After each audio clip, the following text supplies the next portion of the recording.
Lagi na lamang pinagtatawanan ng mga kaibigang bilyonaryo itong si Mr. Kevin Villamor dahil sa edad na 35 ay wala pa rin itong naging asawa. Paano ba naman kasi ay puro na lamang negosyo ng pamilya ang kanyang inatupag, wala ng oras para sa kanyang sariling buhay. Kaya naman nagasundo ang mga kaibigan nito na negosyante na bibigyan siya ng 10 milyon itong si Kevin kung sakaling merong babaeng magagusto sa kanya. Ngunit sa huli ganito ang naging bunga sa kanilang pustahan. Tara mga kaibigan, samahan niyo naman muli sa panibago nating kwento na tiyak na kapupulot natin ng aral. At bago tayo magsimula ay huwag kalimutang mag-like at mag-subscribe. Panganay sa dalawang magkapatid itong si Kevin Villamor. Guwapo, matangkad ang lalaki. Ngunit halos pinag-iwanan na ng panahon dahil puro na lamang trabaho ang kanyang inatupag. Dahil nga sa siya ang panganay sa kanyang balikat nakapatong ang responsibilidad ng kumpanya. Matapos sumaklang buhay ang kanyang ama, samantalang ang kanyang nakabatang kapatid naman ay nag-aaral sa ibang bansa. Kaya ngayon, palagi ang kanyang ina ang nakasama nito sa negosyo. Ngunit may edad na rin ang kanyang ina, kaya naman palagi na lamang itong nasa apartment tumira. Malaki ang kanilang mansyon pero mas ginusto ng kanyang ina na tumira na lamang sa apartment dahil yun kasi ang pamana noon ng namayapang mga magulang. Kaya naman doon na rin ito tumira. Mami, ano bang meron sa apartment na to at ayaw mong umalis dito? Pwede ka naman sa mansyon para may magbabantay sa yung katulong natin. Alam mo namang abala ako sa trabaho natin, di ba? At hindi kita masikaso. Ayos lang yun naman anak. Hayaan mo na ako dito. Hindi naman ako nag-iisa dahil marami naman akong kapitbahay dito eh. Hindi katulad sa mansyon na wala akong ibang kausap doon kundi yung katulong lamang. Samantalang dito, marami akong kapitbahay at naging kaibigan. Kung ikaw ang tatanungin ko, masaya ka ba sa trabaho mong iyan? Ma'am, ano klaseng tanong yan sa akin? Siyempre, masaya ako. Pero iho, 35 na taong gulang ka na. Huwag mo sayanging ipagkain sa sarili mo na magkaroon ng sariling pamilya. Alam mo namang wala dito ang kapatid mo. At saka, wala kang karamay sa buhay. Mami, nandiyan ka naman di ba? Oo, pero iba pa rin kung meron kang sariling pamilya anak. O sige na ma'am, babalik na ako sa office. Sige anak, basta mag-iingat ka lang palagi dyan ha. Ganun palagi ang buhay ni Kevin, palaging abala sa trabaho. Wala na siyang time para kausapin ng kanyang kapatid sa ibang bansa kung kumusta na ito. Isang umaga noon ay nagulat na lamang itong si Kevin sa balita na dinala ang kanyang ina sa ospital dahil sa sakit. Ngunit sa kasamang palad ay hindi na ito umabot pa. Labis ang hinagpis ng binata dahil hindi niya inasahan na mangyari ito. Kaya naman mula sa ibang bansa ay napatawag itong si Sammy, ang nakabatang kapatid. Kuya, bakit hindi mo sinamahan si Mami sa apartment? Dapat sana alam mo ang kanyang kalagayan at hindi na mo siya sa ospital. Ikaw nandyan, dapat ikaw ang nag-alaga sa kanya. Kung nandyan lang ako, bisan ako na. Pwede ba Sammy? Huwag mo akong sisihin sa nangyari.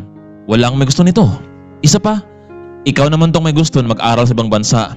At ngayon, ako pang sisihin mo? Hindi ko siya pinabayaan. Talagang marami lang akong ginagawa sa trabaho. At kung hindi ko yun gagawin, wala akong perang may padala sa'yo. Lalo na sa mahal mong tuition fee. Sige na kuya, ikaw na lamang muna ang bahala sa labi ni Mami.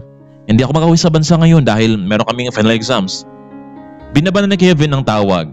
Matapos may libing ang mami ni Kevin ay naging tahimik na sa mansyon. Kaya naman, pagkatapos ng trabaho ay nakikita sila ng magkaibigang negosyante para magsaya. O pare, huwag ka na malungkot dyan. Nandito naman kaming magkaibigan mo eh. Naku, maraming salamat sa inyo mga pare ha. Pero pare, iba naman ang pag-usapan natin. Bakit ayaw mo pa kasing mag-asawa? Pare, medyo may edad ka na. Ganito na lang, kapag may babaeng nakagusto sa'yo ng totoo at makatuluyan mo, bibigyan ka namin ng 10 milyon. Pero kung sa loob ng 5 buwan at wala pa rin nakagusto sa'yo, well, ikaw ang magbigay sa amin ng 5 milyon. Ano? Pumapayag ka ba? Sige, walang problema. I accept your challenge. Inisip tuloy ngayon ni Kevin kung saan pwedeng magsimula, kung paano siya makakahanap ng babaeng magkakagusto sa kanya. Isang araw noon ay naisipan ni Kevin na muling dumalaw sa apartment na kanyang Mami Lourdes. Nakaupo ito sa isang wheelchair at nagmuni-muni. Iniisip niya kung paano manalo sa kapustahan ng mga kaibigan. Sayang din naman kasi ang ibigay nitong 10 million. Maya-maya pa may bumukas sa pinto at nakita ni Kevin ang isang dalaga na pumasok. Mami Lourdes, nandito na ako. May dala akong pasalubong para sa'yo. Nagulat naman itong si Natalie dahil isang lalaki ang nakaupo sa may wheelchair ng matanda. Sino ka? Nasaan si Mami Lourdes? Anong ginagawa mo dyan? Tatawag ako ng pulis. Hey, relax ka lang. Hindi mo ba alam kung sino ako? Ako lang naman ang panganay anak ni Mami. Ano? Wala siyang nabanggit sa akin na meron siyang mga anak. Nasaan na siya? Isang linggo lang akong nasa bakasyon at pagbalik ko, isa ng lalaki ang naka-wheelchair? Makinig ka. Wala na si Mami. Dinala namin siya sa ospital pero hindi na siya mabot ng buhay. Ikaw, alam mo bang trespassing ang ginagawa mo sa mamahay namin ito, ha? Hindi Matagal na kaming magkapitbahay ni Mami. Siya ang lagi kong kausap pagka-uwi ko galing sa trabaho. At nakasanayan ko na siyang tawaging Mami. Pumayag naman siya. Hindi ko alam na wala na pala siya. Nagkataon lang na meron kaming team building ng isang linggo. Kung ganun, anak ka pala ni Mami Lourdes at isa ka palang lumpo? Hindi na lamang napagsalita itong si Kevin. Hindi pala alam ng babae na nakalakad ito at nakaupo lamang siya sa may wheelchair. Nakaisip tuloy siya ng paraan itong si Kevin na tuloy nang magpanggap bilang isang lumpo. Maganda din ang dalaga at mukhang responsable ito sa buhay. Ako nga pala si Kevin Villamor. Pasensya ka na kung nagulat kita. Hindi rin kasi sinabi sa akin ni Mami na meron siyang magandang kaibigan na katulad mo. Ayos lang yon. Nagulat lang din ako Anyway, I'm Natalie Imperial, isang sales agent. Hito, ikaw na lang ang kumain nitong mga pasalubong ko. Sige ha, alis na ako. Baka naghihintay na sa akin ang lola at kapatid ko sa kabilang apartment. Sige. At kapag may oras ka, pwede naman siguro tayong mag-usap, di ba? Napayok ko na lamang itong si Natalie at lumabas na ng pinto. Mukhang merong kakaibang naramdaman itong si Kevin sa babaeng iyon. Baka ito na ang babaeng magagusto sa kanya at mananalo siya ng 10 milyon sa kanilang pustahan. Maya-maya pa may tumawag sa kanyang phone, ang kanya palang sekretary ang tumawag. Mr. Villamor, nasaan ka na? Nakalimutan mo na meron kang board meeting today? Oo nga pala, Kati. Pwede bang ikaw na lang muna ang bahala o kaya naman set mo na ibang schedule? Meron kasi ang isa kaso dito sa bahay sa apartment. Ano, ikaw na bahala dyan ha? Sige Mr. Villamor, i-reschedule ko na lang ang meeting. Sige Kati, walang problema. Para kay Kevin ay mahirap palang kumilos kung nakasakay sa isang wheelchair. Pero pinanindigan ito ng lalaki dahil gusto niyang mahulog ang loob ng dalaga sa kanya. Nagluto itong si Kevin ng tanghalian at para sa kanya hindi siya makakilos ng mabuti. Gusto niyang tumayo pero paano kung bigla na lamang bumalik itong si Natalie at mabuking siya. Kaya naman sinikap na lamang nitong kumilos kahit hirap gamitin ang wheelchair.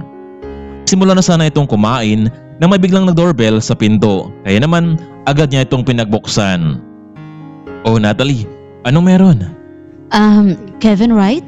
Meron kasing kaunting salo-salo sa apartment namin dahil nakapasa kasi ang kapatid ko bilang isang engineer. Kaya naghanda kami kahit papaano. Okay lang ba na doon ka na kumain ng tanghalian? Para naman makilala mo sila. Ganun ba? Sige, walang problema. Maraming salamat sa pag-imbita mo sa akin. Sige ha, ako na ang magtutulak ng wheelchair mo. Hindi na. Kaya ko naman Ang totoo ay nahirapan itong si Kevin kung paano gamitin ang wheelchair na iyon. Hindi niya alam kung bakit naging ganito ang kanyang paraan para makatagpo ng isang babae. Pero dahil nasimulan niya na ito, kaya naman tatapusin niya na lamang kung ano man ang kanyang nasimulan. Welcome sa bahay namin, Kevin. Ito nga pala ang Lola Victoria ko at yung kapatid kong si Monica. Teka lang. Ang ibig mong sabihin nito na PWD din ang kapatid mo? Oo, Kevin, pero proud kami sa kanya kasi kahit ganun pa man ang nangyari, Ginawa niya ang lahat. Hindi hadlang ang kapansanan para maabot ang pangarap na magiging isang engineer. Kung tutuusin, nakataba talaga ng puso ang ganitong sakripisyo na ginawa ng kapatid mo, Natalie. Bihira lamang ganitong tao. Congrats nga pala, Miss Monica. Naku, maraming salamat Mr. Kevin. Pero stepping stone pa lamang ito para sa pangarap ko. Pero natatakot ako, paano kung walang tumanggap sa akin dahil sa kalagayan ko? Ano ka ba? Huwag kang guhinaan ng loob. Marami mga katulad natin na naging matagumpay sa buhay. Oh, siya. Tama na ang drama. Kumain na lang tayo bago pa lumamig ang mga pagkain natin. Kung nagustuhan ni Kevin itong si Natalie, ay mas lalo niya nagustuhan itong si Monica. Alam niyang may kapansanan ito pero grabe ang kanyang determinasyon para maabot ang pangarap. Wala nabanggit sa amin si Lourdes tungkol sa kanyang anak. Marahil nga may mga lihim ang mami mo na hindi pa namin alam. Ganun pa man, natutuwa kami dahil kahit nilihim ito ng mami mo ay talagang nagpapakilala ka sa amin. Opo Lola, natutuwa din po ako na makilala ko kayong tatlo. Matapos nilang kumain ng tanghalian ay nagpaalam mo na itong si Natalie na umalis para mag-report sa kanyang kumpanya na nakauwi na sila galing sa team building activities. Oh, Monica, Kevin, mag-uusap muna kayo ha at iligpitin ko lang muna itong mga pinagkainan natin. Lola, tutulungan na kita. Nako, wag na iho. Kaya ko pa naman ito eh. Lagi kong sinasabi kay Natalie na wag nang kumuha ng katulong, total. Kaya ko pa naman. Sige na. Maiwan ko muna kayong dalawa. Sige po Lola. Monica, paano mo nagawang lahat ng ito? Alam mo naman siguro kung ano ang kalagayan natin, hindi ba? Siguro meron kang boyfriend na nagpapalakas ng loob sa'yo. Ha? Boyfriend? Wala. Sa palagay mo may papatol kaya sa akin? Kay ate nga kahit maganda din siya, wala namang nagka-interest na manligaw sa kanya. Ako pa kaya? Siguro, hindi mo pa talaga natagpuan ang laking totoong nagmamahal sa'yo. Teka lang, bakit naman napunta sa boyfriend ang usapan natin? Naisip ko lang baka kasi meron kang boyfriend at nakita tayo nag-uusap dito at ako pa ang maging dahilan para mag-away kayong dalawa. Walang magagalit. Pero ang iniisip ko ngayon, paano kaya ako makapagtrabaho kung ganito ang kalagayan ko? Nako, huwag kang mag-alala. May pag-asa. Gusto mo tutulungan kita? Napansin ni Kevin na kahit tapos na itong si Monica bilang isang engineer, parang nawalan din siya ng lakas ng loob lalo na sa kanyang kalagayan bilang isang lumpo. Nagsimula kasi itong nalumpo noong nasa elementarya pa lamang ito matapos masagasaan ng isang sumaragasang sasakyan. Sinagot naman ng nakabangga ang lahat ng gastusin sa ospital. Yun nga lang ay hindi na pwedeng may balik pa ang dating Monica na makalakad at tuloy na nga itong naging isang lumpo. Alam mo Mr. Kevin, salamat sa offer mo pero sino ka ba talaga? Miss Monica, ako si Kevin Villamor, ang CEO ng Villamor Group of Companies. Kaya kung gawin ang lahat, lalo na pagdating sa pagtulong sa'yo. Kung ganun, Mr. Villamor, kahit hirap ka sa sitwasyon mo ngayon, hindi ka na kailangan pang mangamba dahil isa ka palang anak mayaman at tagapagmana ng mga negosyo. Pero paano ang katulad namin na simpleng tao lamang? Kaya nga, ang sabi ko sa'yo, tutulungan kita. Hayaan mo, kakausapin ko ang sekretary ko. Sige na, kailangan ko na rin bumalik sa apartment ko. Wait, teka lang. Ipapahatid na lang kita kay Natalie. Wag na, kaya ko naman ang sarili ko eh. Maraming salamat sa imbitasyon mo ha. Nakarating na nga itong si Kevin sa kanyang apartment. Kaya naman ay tinawagan niya agad ang kanyang sekretary na si Cathy para paalam sa kanya na meron siyang ipapasok bilang engineer. Pero sir, baka naman po magalit si Engineer Clear kung papalitan natin siya. Sige nga Cathy, nasaan siya ngayon? Sa pagkakaalam ko po sir, muli na naman itong nagbabakasyon ng 1 linggo. See? Puro na namang bakasyon. Ano na lang kanyang magagawa sa trabahong ito. Parati naka-leave. Meron akong recommend sa'yo at kapag napatunayan natin na kaya niyang gawin ito, I'm sorry pero kailangan nating tanggalin yung sick clear na yan sa team natin. Kayo po ang bahala, sir. O siya nga pala, papasok ako bukas. Kailangan kong malaman ng mga taong palaging wala sa trabaho. Lagi na lang nilang inabuso ang kabaitan ko. Kinabukasan maaga pa lang, may isang sasakyan ang sumundo kay Kevin sa kanyang apartment. Dahan-dahang lumabas ng bahay itong si Kevin habang nakasakay sa kanyang wheelchair. Nagulat naman ang driver sa kanyang nakita. Mr. Villamor, bakit po kayo nakasakay sa isang wheelchair? Ano ba nangyari sa inyo? Nako, hayaan mo na ako kuya. Kailangan ko lang tong gawin pero pagkarating natin sa office, iiwan ko rin ito. Nagtungo na itong si Kevin sa kanyang opisina samantalang hindi naman napansin ni Monica ang paglabas ng binata sa kanyang apartment. Sa umaga ding iyon ay pagkatapos kumain itong si Monica ng almusal ay naisipan niyang magtungo sa apartment ni Kevin para makausap ito na tulungan siyang makapasok sa trabaho. Pero pagkarating sa apartment ay nakalock ito at mukhang umalis. Samantalang sa office naman, Good morning, Mr. Villamor. Mabuti naman po at pumasok na rin kayo. Ngayon pa lang schedule ng board meeting at meron din tayong ibang kasamahan sa field para mas mapadali pang ma-sold out ang mga properties natin. Ganun ba, Kati? Okay, salamat sa tulong mo. Wala talaga akong sabi sa'yo. Ilang oras ang nakalipas ay nagsimula na nga ang kanilang meeting. Dinaluhan ito ng mga board of directors at ilang mga private agent na magaling sa pagbebenta ng mga properties. Good morning everyone. Sorry kung ngayon lang natin natuloy ang meeting. Sa mga board and other participants, let's welcome Mr. Kevin Villamor, the CEO of Villamor Groups of Companies. Sa mga oras na iyon ay hindi rin inasahan ni Kevin na makita niya sa kanilang board meeting itong si Natalie Imperial at nakita ng dalaga ang kanyang tunay na katauhan. Kati, bakit nandito si Natalie Imperial? Sir, isa kasi si Miss Natalie Imperial sa mga mataas na sales pagdating sa mga properties. Kaya naman napagpasyahan ng board na isama siya sa meeting.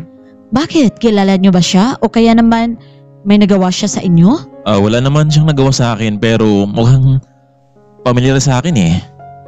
Matapos ng kanilang meeting ay lumabas na ang mga board samantalang lumapit naman nito si Natalie sa kanya.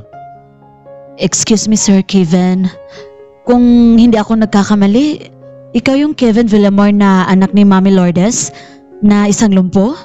Pero bakit kayo nakalakad ngayon at ano ba talaga ang totoo? Bakit po kayo nagsisinungaling sa amin? Natalie, pasensya ka na pero hindi ko intensyon na manloko ng ibang tao. Kailangan ko lamang gawin yun dahil meron akong gustong patunayan sa mga kaibigan ko. Pakiusap, kung maaari lamang ay huwag mo na itong paalam sa kapatid mo na si Monica. Gusto kong makapasok ang kapatid mo dito bilang isang engineer. Kaya sana huwag mong sabihin sa kanya ito na malaman niya ito. Hayaan mong ako mismo ang sabi sa kanya. Oh sige, kung yan ang gusto mo Mr. Kevin Villamor, walang problema sa akin. Tila may plano itong si Natalie kay Kevin. Hindi lang pala ito mayaman, gwapo, kundi isang lalaking totoong nakalakad. Gusto niyang mas lalo mapalapit sa binata. Matapos ng kanilang meeting ay muli nang umalis itong si Kevin.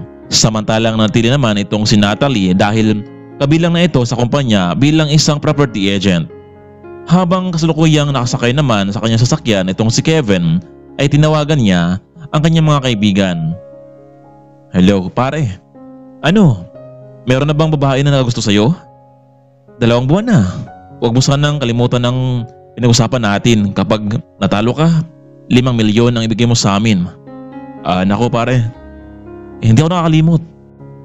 Matapos ng buong araw ay muli nang nakauwi itong si Kevin sa apartment na kanyang mami. Totoo nga ang sinabi ng kanyang mami na masayang tumira sa apartment dahil marami siyang nakalubilo. Ngunit naalala ni Kevin na kailangan niya pala muling magpanggap na lumpo para kay Monica. Gusto niyang tulungan si Monica ang makapasok bilang engineer sa kanyang kumpanya. Magandang hapon Lola Victoria.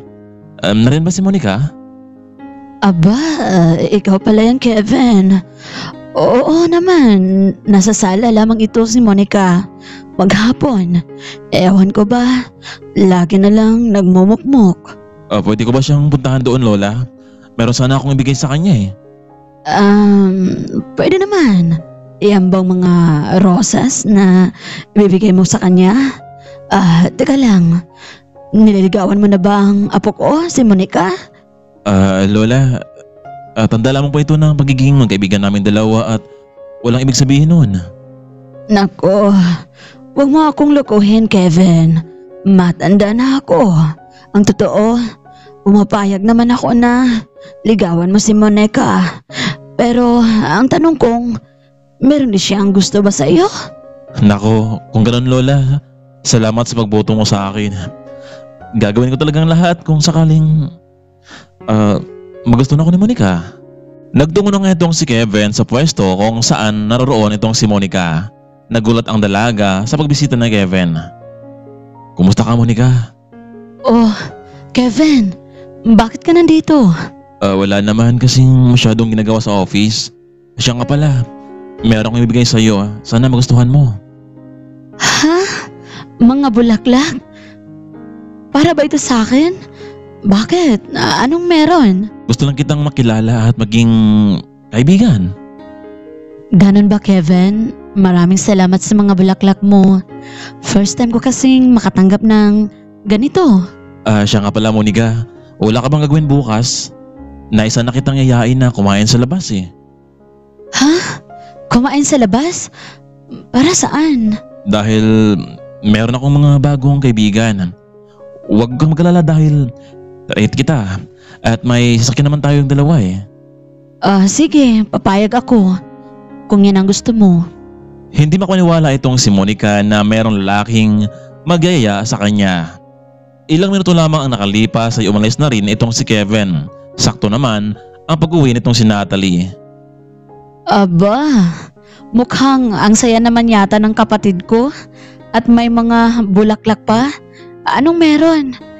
Nako ate, ito kasing si Mr. Kevin. Gusto niyang makipag-date yata sa akin eh. Ano? Date? Hindi ako papayag, Monica. Ano na lang sasabihin ng mga tao sa paligid natin na pumatol ka rin sa isang lumpo? Ate, gusto niya akong ilabas at wala namang masama doon. And besides, kung gusto niyang manligaw sa akin, bakit hindi? Bahala ka, Monica. Basta binalaan na kita ha. Masasaktan ka lang kapag pinapatuloy mo yan.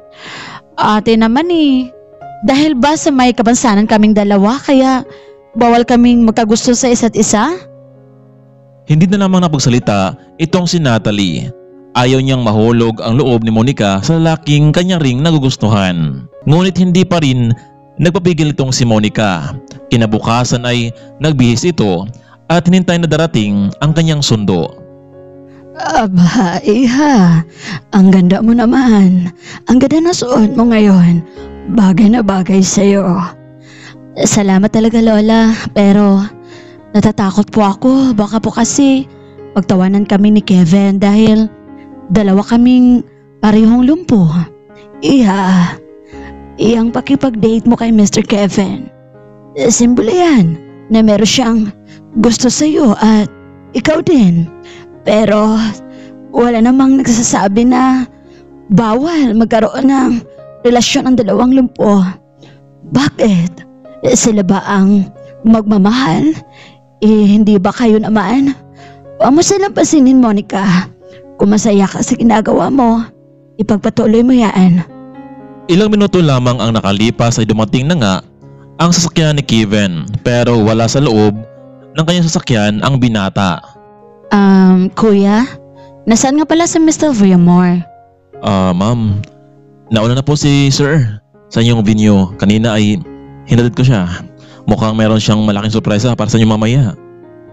Ganun ba, kuya? Bakit pa niya ito ginagawa samantalang isang date lang naman ito? Sige na Ma'am Monica, sumakay na po kayo sa sasakyan. Naghintay na po si Sir sa inyo doon sa tagpuan niyo. Habang nasa sasakyan pa lamang sina Monica ay tumawag ang driver kay Mr. Kevin na papunta na sila. Kalahating oras ang nakalipas, sa wakas ay nakarating na rin sila. inalalay ng driver para makababa si Monica sa sasakyan. Laking gulat ni Monica dahil sobrang ganda ng venue. Walang ibang tao kundi sila lamang. Sa di kalayuan nakita ng dalaga na nakaupo itong si Kevin sa isang magandang upuan habang nakaharap sa mesa. Maraming salamat Monica at hindi mo ako binigo. Please have a seat. Maraming salamat din Kevin, pero bakit parang espesyal yata ang venue na ito? Oo dahil meron akong mahalagang sabihin sa'yo. Una, bukas pwede ka nang magsimula bilang isang company engineer. Talaga? Totoo ba yung sinasabi mo Mr. Kevin? Oo naman. At ikalawa, meron ba akong isang bagay na sabihin sa'yo? Hindi ko nakalimutan ng sinabi mo sa akin noon nakaraan na wala ka pang boyfriend, di ba? Alam mo, ilang linggo pa lamang tayo nakakilala pero meron akong bagay na hindi mapaliwanag kapag nakikita kita. Kinakabahan ako pero kung hindi naman kita nakikita, lagi kang hinahanap ng mga mata ko. Ano kaya ibig sabihin noon, Miss Monica? Nako, Mr. Kevin, medyo hindi ko maintindihan ang nararamdaman mo pero baka meron kang something na nararamdaman sa kanya? Oo Monica, iyan nga. Gusto kita.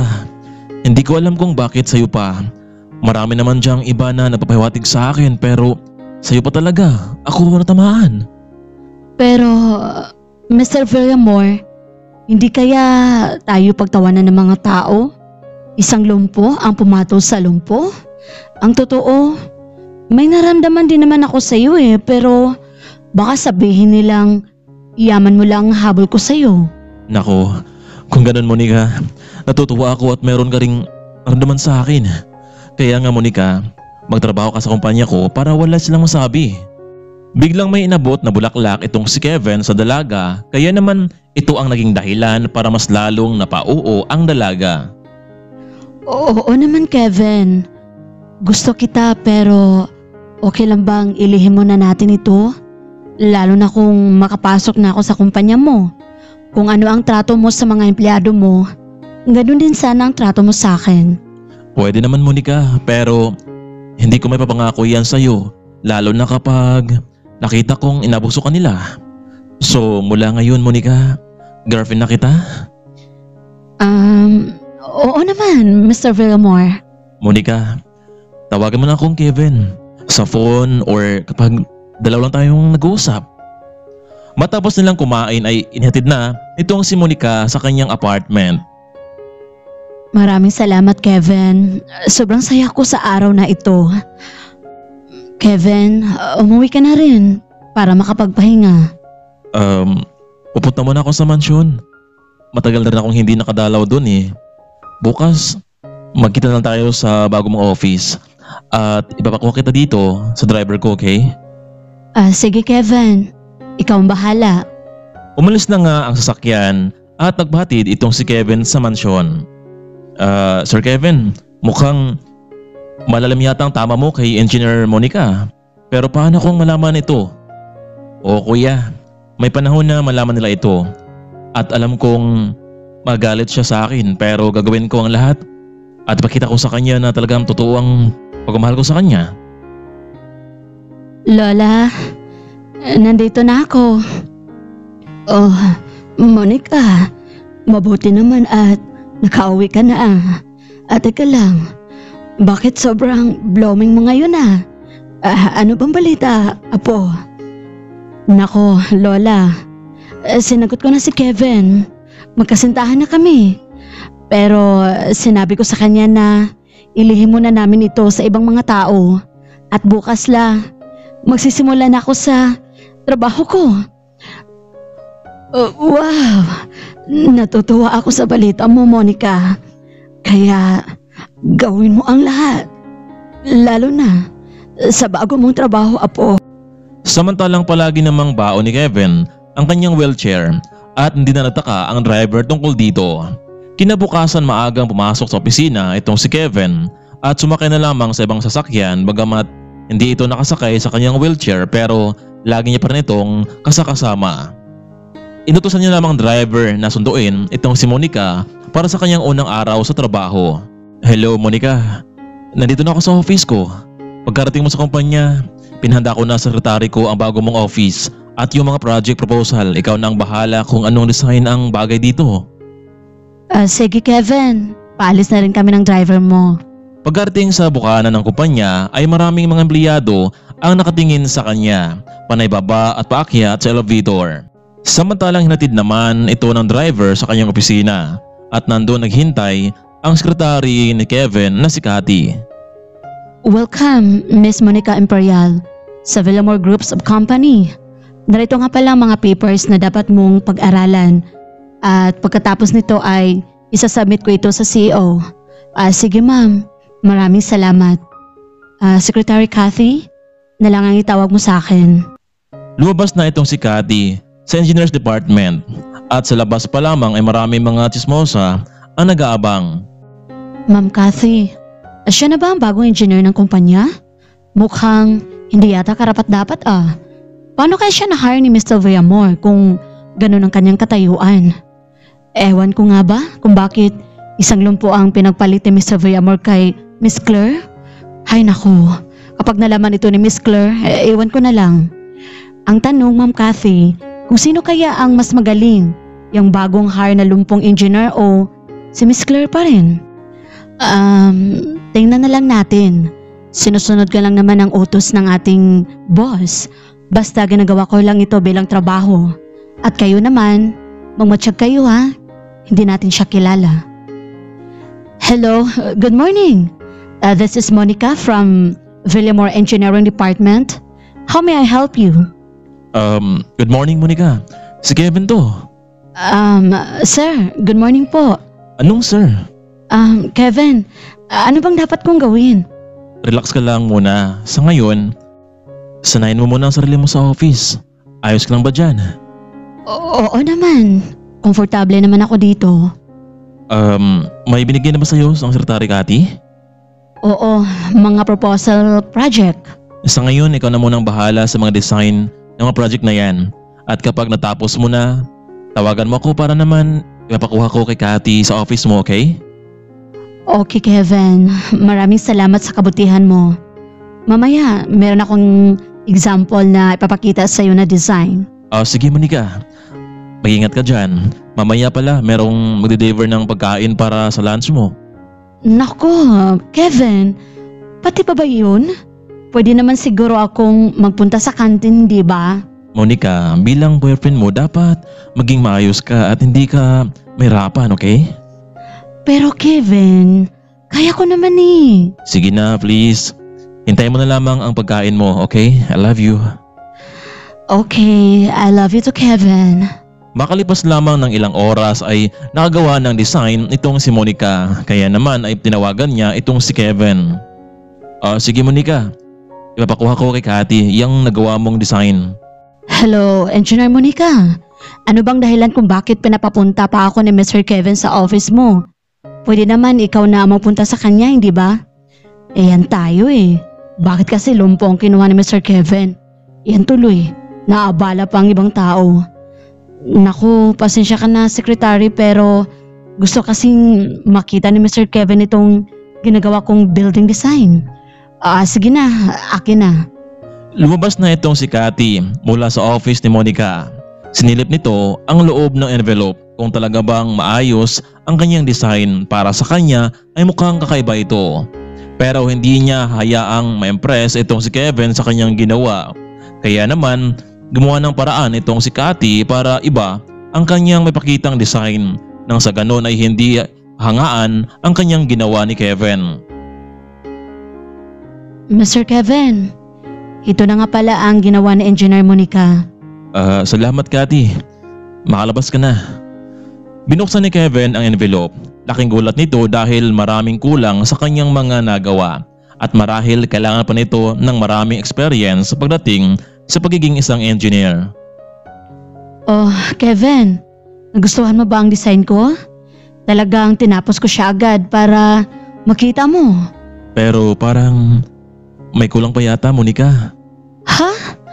May kulang tinapos ko na yan kanina lahat Bakit ganon? Ayos lang yun, Monica. Ganon talaga. Akala mo na okay na pero may kulang pa pala. Katagalan, maayos mo rin ito. Samantalang labis naman ang tawa nitong si Cathy dahil ang scratch na ginawa ni Engineer Claire ang siyang pinagpalit niya sa trabaho ni Monica. Naisip tuloy ni Monica na baka niloko siya ni Cathy. Alam niyang hindi ito boto sa kanya na maging isang head engineer ng kumpanya. Samantalang sa araw ding iyon ay dumating naman ang mga property agent ng kumpanya. Gusto nilang makita ang magiging bagong design at ang bagong engineer na naka-assign dito. Sir, nasa conference room ngayon ang mga agent. Gusto ka nilang makausap. Sige, salamat Cathy, at pupunta na rin ako doon sa conference room. Sasama ako sa iyo, Miss Villamor. Magandang umaga sa inyong lahat. Mabuti naman at binigyan yun ng oras para magkita tayo dito. Mr. Kevin, ang totoo, gusto namin makita ngayon ang bagong engineer at yung kanyang mga design dahil mahina ang bintahan namin ng properties sa panahon ni Engineer Claire. Kapag mahina ang benta, mahina din ang balik ng pera sa kumpanya. Salamat at natutuwa ako sa inyong kung gaano kayo dedicated sa trabaho niyo yan. Sige, pupunta ko lamang doon sa office saglit at may kukunin ako. Secretary Cathy, dito ka na lang muna maghintay. Samahan mo sila. Lumabas na itong si Kevin. Samantalang ito naman ang panahon ni Cathy para siraan sa lahat ang bago nilang engineer. Kayong lahat ha, tingnan nyo kung gaano ka unprofessional ang ginawa ng bagong engineer. Ito ang kanyang nagawa. Ang sabi niya, okay na ang design pero kayo na lang ang humusga. Heto, tingnan nyo ang kanyang mga design. Miss Cathy, hindi ba si Monica Imperial ang bagong engineer ngayon? Aba, paano mo ito nalaman, Miss Nathalie? Alam mo kasi, secretary, kapatid ko siya. Pero hindi ko naman nakalain na ganito kapangit ang kanyang mga design. Kung tutuusin nga, hindi siya nababagay dito eh. Pero kung merong sumabotahe sa kanya, hindi ko rin ito mapapalampas. Kahit sino pa siya sa kumpanyang ito. Kung gano'n Nathalie, ikaw, halatang ang magkapatid kayong dalawa. At mukhang hindi mo siya gustong narito sa kumpanya? Oo, inaamin kong hindi siya nababagay dito dahil sa kanyang katayuan. Kung gano'n Nathalie, sa tulong niyo, pwede natin siyang petisyonan at paalisin sa kanyang pwesto. Samantalang papasok na sana itong si Kevin sa kanyang opisina nang may tumawag sa kanya. Hello Monica, nagutom ka na ba? Hindi pa naman Kevin, pero pwede ka bang pumunta dito sa office? Meron sana akong ipapakita sa'yo. Sige Monica, pupunta na ako. Kaya naman agad na pumasok sa kanyang opisina ang lalaki at sumakay sa kanyang wheelchair at nagtungo sa office ni Monica. Kevin, ano ba yung pinapakita sa'yo ni Secretary Cathy na mga design? Pwede ko rin bang makita? Sige, ito. Meron akong kopya dito. Eto, tingnan mo. Ito bang binigay niya sa'yo? Oh, bakit? Pero hindi ito ang ginagawa ko. Mukhang scratch lamang ito at talagang hindi pa tapos. Tingnan mo itong una kong design na pinadala sa kanya at ito naman ang ikalawa. Nako, Monica, ang ganda namang design mo. Nalito ako kung sino sa dalawang ito ang pipiliin ko. Kung ganun, kailangan kong tanongin itong si Cathy tungkol dito kung bakit siya nagsinungaling sa akin. Siya nga pala, nandiyan sa conference room ang kapatid mo na si Nathalie, kabilang siya sa property agent ng kumpanya. At kapag nakita nila ito, mas magiging interesado sila sa pagbebenta ng mga properties. Alam kong magkakaroon ng magandang future ang kumpanya ko dahil sa iyo, dahil sa design mo. Pero hindi ko muna ito papakita sa kanila. Alam kong may ginagawa itong si Cathy at pinamuka sa akin na mali ang ginagawa mo. Sige, salamat Monica. Kukunin ko na ang dalawang ito sa ngayon pero huwag mo natin itong ipaalam sa kanila. Tuloy nang lumabas itong si Kevin sa engineer department at tuloy na sa kanyang opisina. Tinago na nito ang magandang design ni Monica at muling bumalik sa conference room. Sir Kevin, meron kayong dapat marinig mula sa kanila. Ano yun, Cathy? Miss Villamor, alam kong malaki ang naitulong niyo sa amin. lalo na sa kapatid kong si Monica na ginawa mong bagong engineer. Pero kung sa design pa lang ay hindi na siya nakakatulong. Bagkus ito pa ang magiging dahilan para umatras ang mga client natin. I-request namin na pabalikin na lang dito sa Engineer Clear. Kahit pa paano ay may commission pa rin kami. Bakit, Natalie? Wala ka bang tiwala sa kapatid mo na makaya niya ito? Hindi naman sa ganun, Mr. Villamor. Pero kung pagbabasihan natin ang kanyang design na pinapakita sa amin ni Miss Cathy, abay, hindi ito nararapat sa kumpanya. Nakakaya ito. Mr. Kevin, pwede ko namang kausapin si Engineer Clear na bumalik dito sa kumpanya at alam ko namang papayag yun. Cathy, bakit ba? Pinipilit mong ibabalik dito si Claire. In the first place, lagi siyang wala. At ngayon, may nakita na tayong engineer na mas magaling pa sa kanya. Bigyan natin siya ng isang pagkakataon, si Monica. Kayo ang bahala, Mr. Kevin. Pero ngayon pa lang, susubukan ko ng tawagin si Engineer Clear. Sige, salamat sa inyong pagpunta dito. Sa sunod na pagkikita natin, I assure you na magiging maganda na ang presentation ng bago nating engineer. Umalis na lamang ang mga agent at muli na lamang silang nag-set ng araw para makasama nila sa meeting ang bagong engineer. Miss Cathy, gumawa ka ng paraan para mapaalis ang kapatid ko sa kumpanyang ito. Nakakahiya kung ganon. Huwag kang mag-alala, Nathalie. Hindi magtatagal ang kapatid mo dito sa kumpanya. Ilang oras ang nakalipas ay uwian na, pero hindi pa umuwi sina Monica at Kevin. Monica, pwede mo ba akong samahan sa rest house ko? Doon natin celebrate ang maganda mong design at pagkatapos ay ihatid kita sa bahay niyo. Hindi ka pa ba pagod sa trabaho mo, Kevin? Hindi, lalo na kapag araw-araw ko nakikita ang girlfriend ko. Ikaw ang bahala. Magkasabay na bumaba sa elevator sakay ng kanilang wheelchair sina Monica at Kevin habang naghintay sa baba ang driver ng sasakyan. Pero hindi nila napansin na nandun pala si Cathy sa kanyang office at kitang-kita sa kanyang mga mata na nakasakay sila sa wheelchair. Naku, bakit kaya nakasakay si Mr. Kevin sa wheelchair? Anong dahilan? Kailangan ko itong malaman sa mas madaling panahon. Kaya naman, tinawagan ni Cathy itong si Natalie. Hello? Nathalie, kailangan mo itong malaman. Bakit nakasakay sa wheelchair itong si Mr. Kevin? Kasabay ng kapatid mo. Alam mo na ba ito? Alam mo, nagpapanggap lang yan si Mr. Kevin bilang lumpo. Sarapan ng kapatid ko. Bakit naman? Siguro dahil gusto ni Mr. Kevin ang kapatid ko. At para sagutin siya, marahil nagpanggap ito bilang isang lumpo. Alam na ba ito ni Monica? Naku, hindi pa siguro. Kung ganon, kailangan kong kausapin itong si Monica tungkol sa pagsisinungaling ni Mr. Kevin Villamor. At dahil doon, aalis na siya ng kusa si Monica sa kumpanya at ibabalik ko dito si Engineer Clear. Ikaw na ang bahala, Secretary Cathy. Ayaw ko namang sabihin ito sa kapatid, baka sabihin niyang pinagkaisahan natin siya. Kaya just do what you want. Samantalang nakalis na nga ang sasakyan at nagtungo na sila sa rest house ni Kevin kung saan may nakahanda ang mga pagkain sa kanilang pagdating. Oh, Kevin, bakit pa kasi dito tayo naghanda pwede naman sana sa apartment mo. Alam mo kasi, Monica, meron akong malaking sasabihin sa'yo Ay nako, ano naman yun, Kevin? Mukhang kinakabahan ako Alam mo, Monica, I'm really sure marami ko ng beses itong pinag-isipan. I want to marry you, to be my wife, Monica. Hindi ko na dapat pang patagalin pa ito dahil mahal na mahal kita.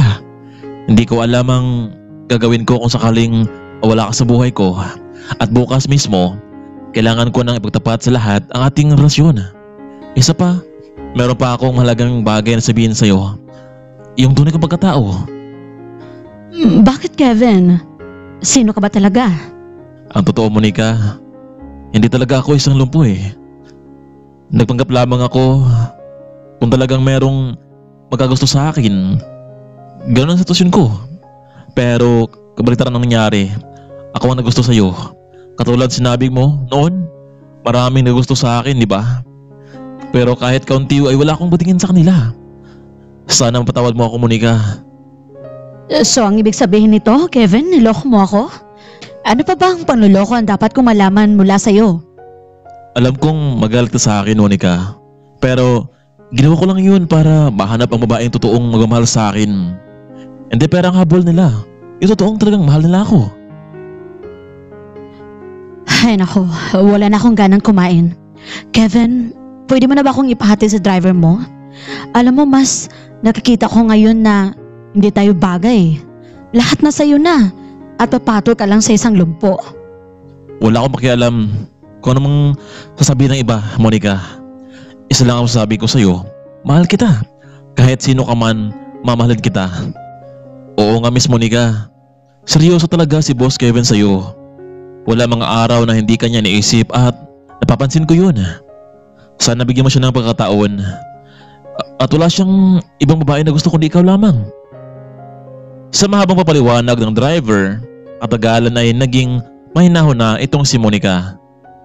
Alam mo, Kevin, kung hindi lang talaga kita mahal, aalis na talaga ako sa kumpanya mo. Pero mahal din kita eh. Ayaw ko namang dayain ang puso ko. Pero paano ang mga taong nasa paligid natin? Especially yung sekretary mo na may malaking ginagawang kalokohan sa ginagawa kong design. Alam ko rin yun, Monica eh. Na pinagpalit niya ang design mo sa scratch na ginawa ni Claire. Kung hindi hingi siya ng tawad sa iyo, mapipilitan akong tanggalin siya sa kanyang posisyon. Alam mo, nabalitaan ko rin na hindi ka rin gusto ng kapatid mo na si Natalie sa kumpanya ko. Alam ko naman yun, Kevin eh. Nakikita ko naman sa galawan ni ate na meron talaga siyang gusto sa'yo. So, kung ganon, magpaparaya ka na lamang dahil sa kanya? Wala akong gusto sa kanya. Ikaw ang gusto ko. Kung mahal mo rin ako, dapat ipaglaban mo rin ako. O, sige na kuya. Unahin mo na siya sa paghatid si Monica sa kanilang bahay. Dito muna ako matutulog sa rest house ko. Ayos lang ba sa'yo na mag-isa dito? O okay lang sa akin. Kung ganito lang naman ang buhay ko eh, walang nagmamahal. Sige na, iuwi mo na si Monica sa kanilang bahay. Naiwang mag-isa itong si Kevin sa kanyang rest house, samantalang habang nasa biyahe naman si Monica ay hindi tuloy siya mapakali na iniwang mag-isa itong si Kevin. Kuya, pwede ba tayong bumalik sa rest house? Kakausapin ko lang si Kevin. Sige po, Ma'am Monica. O bakit kayo bumalik dito? Sir, yan po kasi si Ma'am, sabi niya po ay babalik dito eh. Kevin, sorry kung naging mahina ako. Ayoko naman na dayain ang sarili ko eh. Mahal na mahalin kita. Kaya, oo, pumapayag na ako sa kagustuhan mong magpakasal sa akin. Talaga, Monica? Kung ganun, masaya ako sa naging desisyon mo. Kinabukasan sabay nagtungo sa opisina ang magasintahan. Inalalay ni Kevin itong si Monica habang nakasakay sa kanyang wheelchair. Pagpasok sa entrance ay hindi talaga maiwasan ang mga matang nakatingin sa kanila, pero sa araw na iyon, ipagtatapat ni Kevin ang kanilang relasyon. Makinig kayong lahat. Bago tayo magsimula sa ating trabaho, meron lang akong sasabihin sa inyo. Secretary Cathy, Natalie, at ang Board of Directors, makinig kayong lahat.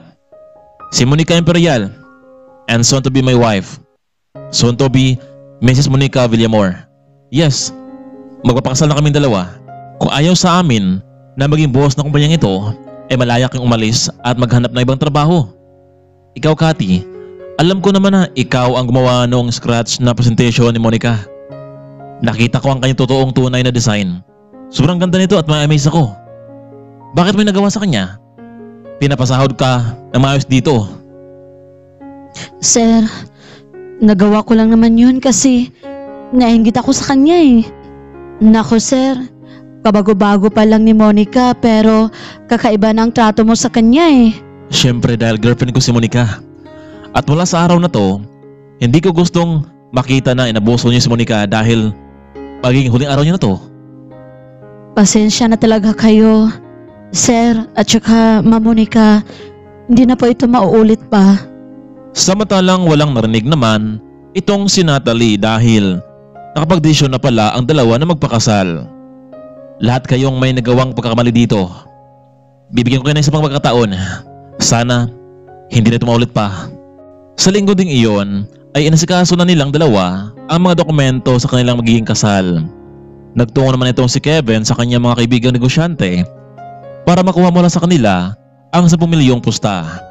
At hindi ito alam ni Monica. Ganon pa man, hindi pa rin nagbago ang lahat. Matutuloy pa rin ang kanilang kasal na dalawa. Ilang linggo na kalipas, sa wakas ay natuloy na rin ang kanilang kasal. Labis ang saya ng lola ni Monica dahil mayroong totoong lalaki ang nagmamahal sa kanyang apo. Samantalang dahil si Monica naman, ang engineer ng kumpanya, ay mas lalong gumanda at mas naging malakas ang kumpanya dahil sa kanyang mga design. Nagpasalamat na rin itong si Natalie dahil mas naging malakas at malaki ang kanilang komisyon sa bawat properties na naibebenta. Labis naman ang saya ng mag-asawa dahil hindi nila inasahan na ganito ang kanilang magiging buhay sa kabila ng kanilang naranasan. Samantalang umaasa naman itong si Kevin na balang araw ay muli pang makalakad ang kanyang asawa. Pero kung hindi man, tanggapin niya lamang niya ang katotohanan. Hanggang dito na lamang muna kaibigan. Labis pa ako napapasalamat sa inyong walang sawang pagsuporta sa ating channel. Samang sulok kayo ng mundo ngayon ay lagi pa kayong mag-iingat. Sama niyo muli ako sa sunod nating kwentong pag-ibig at inspirasyon. Maraming salamat at paalam.